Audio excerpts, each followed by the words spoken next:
Hopefully the lighting and the positioning isn't too bad, but feels authentic, I guess. I forgot the camera stand, so we're gonna be using this tissue box here, and we're just gonna talk. When I graduated elementary school, I decided to go to a high school that was a little bit farther away. None of my friends came with me, and it was a bit of an adjustment, but I was never too worried about it because the school naturally kind of attracted students who came like alone or generally like in small groups, which to me meant that there weren't many existing large groups coming in, making it easier to break in and meet new people. And it was grade 9.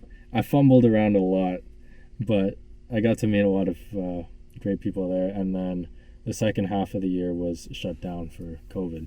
One of the smaller existing friend groups that I had met and kind of wedged myself into, I warmly refer to as the Asians because many of them were Asian. And I just started talking to them because I recognized the one guy from my English class at lunch one day, and I was like, oh, and I went over and I started talking about like Counter-Strike or something with them, and slowly bang, like I started to hang out more, and that proved to be a lot more impactful than I would have ever expected. It was another example of a really close friend group that has been around since like they were in kindergarten.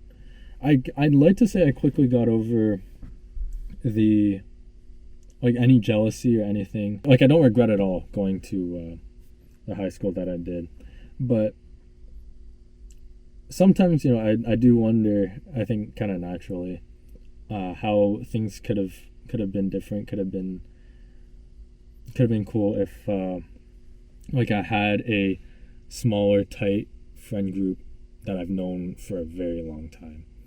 Because even with the Asians, I have a lot of respect for all of them. They're great guys, everything. I wouldn't have considered going on the trip otherwise, obviously. But I also understand that like I am by far the newest to the group, and I'm obviously just not going to be as close to them as like as they are. Like they've known each other for like 10 plus years, and I've met some of these guys 4 or even like 3 years ago.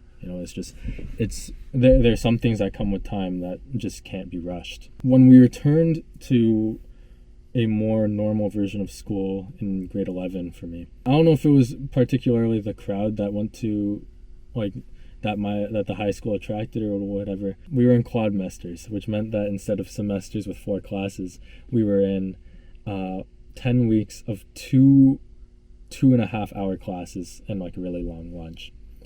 And what this meant is that you're surrounded by the same group of kids for a very long time in the day. And I noticed almost immediately, you could feel it in the room, everybody in there wanted to talk to other people, but the room was fucking silent.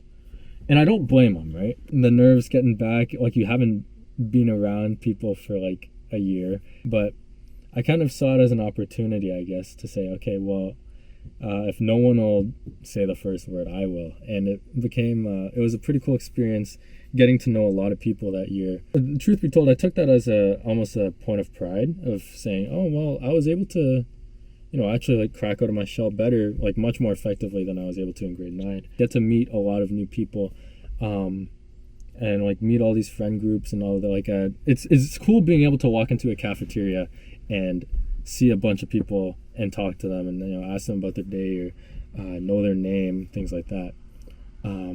But a lesson that I didn't realize until later the next year in grade 12 was that knowing a lot of people is no replacement for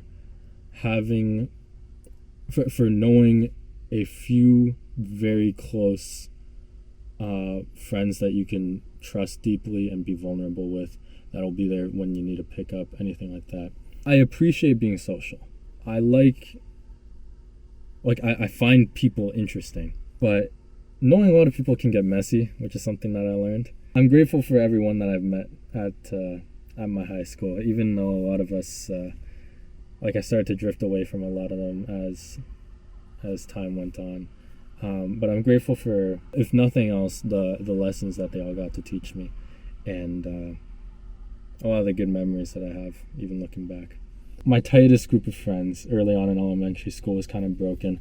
I'd have to say, like, my core group, my day ones, as I mentioned before. Jared, who I met in grade 2, first day of the new school, I was like, oh hey. I go up to this new guy. He's like another new guy. I was like, oh hey, so what do you want to do, right? And then grade 3 we met Josh.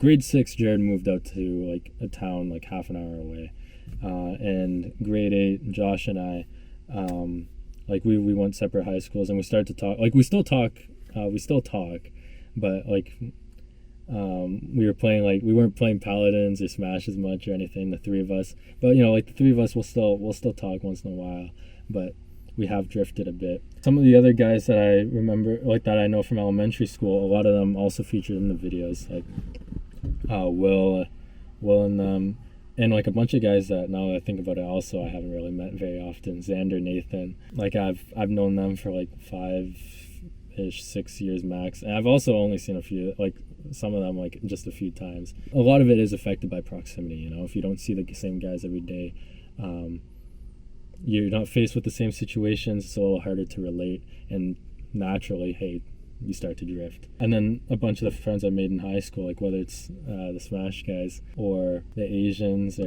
anyone else, even though like I have loads of respect for a lot of them, I've known most of these guys really for like 2 years. Of course you're not going to reach the same level of depth, and I guess it's kind of a natural part of life too. I think as we enter university and stuff, a lot of these guys are going to start spreading out, and I was told early on, like, oh, maybe this is like it's a nice little lesson in maturity that you're just getting a bit of a preview of you know, having to go places without your lifelong friends and meet new people and things like that, which is true, and I think there is some value to it, but I don't think that takes away from the beauty of having a core group of friends that you can rely on. But maybe it's just a part of growing up or whatever. Just yesterday I was out with some other friends from elementary school, a group that started more in like grade 5, grade 6, and it was super fun. It was super fun getting to see them again. But it's a group that I don't talk to very often, like the summers, yeah, and stuff like that. But oh, there goes all the lights. Now, well, you know, like I've known them for a while, but it's hard to rely on people. Sorry, my train of thought was just thrown off. It's nice to have a group of people that you can rely on, like a group of friends that you can rely on. And to find a group of friends that you can rely on is dependent on a lot of shared experience, a lot of shared time. Which means that like maybe I'll start to find my group as we continue, I think. And like I'm not too worried about it really. Again, I don't hold any regrets about my choices to go to a different high school or anything like that. But I've just gained an appreciation for lifelong friends, I guess, like long-time childhood friends like that. There was a time when it used to really bug me, like the loneliness of it all. A solution back then was to like flood myself with things that made me feel like I was connected to people. There was a period when I was watching like some anime and things like that. Like I found myself enjoying the shows a lot, I think because I was like, it felt like, you know, you're a part of that group. And I think that is a real value that some shows can have.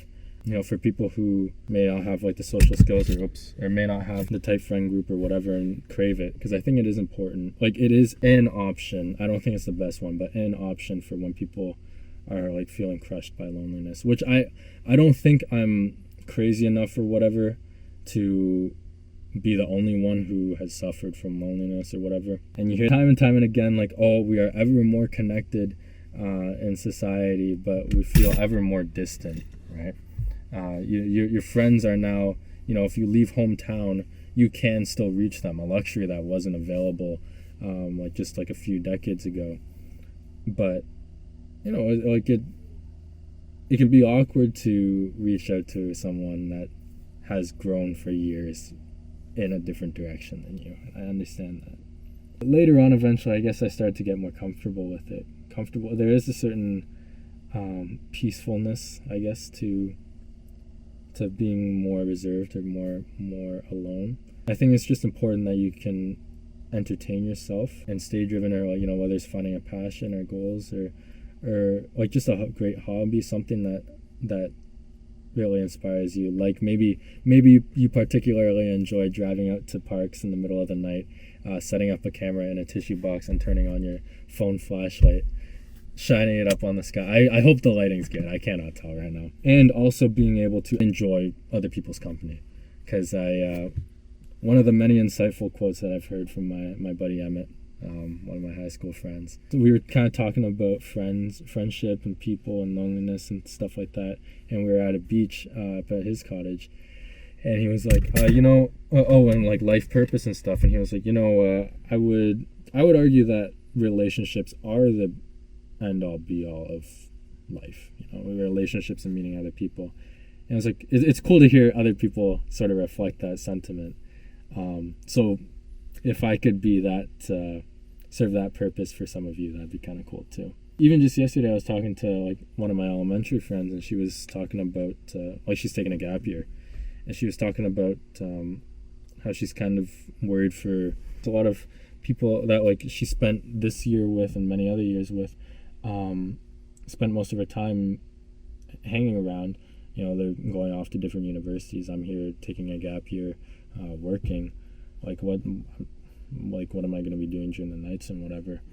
And I'd imagine this is a reality that a lot of us face, whether it's right now or in 4 years once school ends or something like that. I think the solution, like my understanding of the solution as an 18-year-old who's never been to university yet and has never lived on my own yet. My understanding is, like being able to develop on both fronts, having something that brings you satisfaction, that you like, some goal that you like to work towards or anything, finding a passion that you really like that sustains yourself, and also making a strong effort to keep in touch with the people that you like to keep in touch with.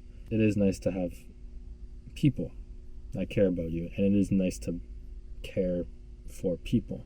There are a lot of things that you can get away with when it's just you versus the world, because the only person that is affected is you. You can control the tolerance. It's a little harder to get away with the same things when you're responsible for others, but that responsibility for others brings about a certain beauty that you cannot find on your own.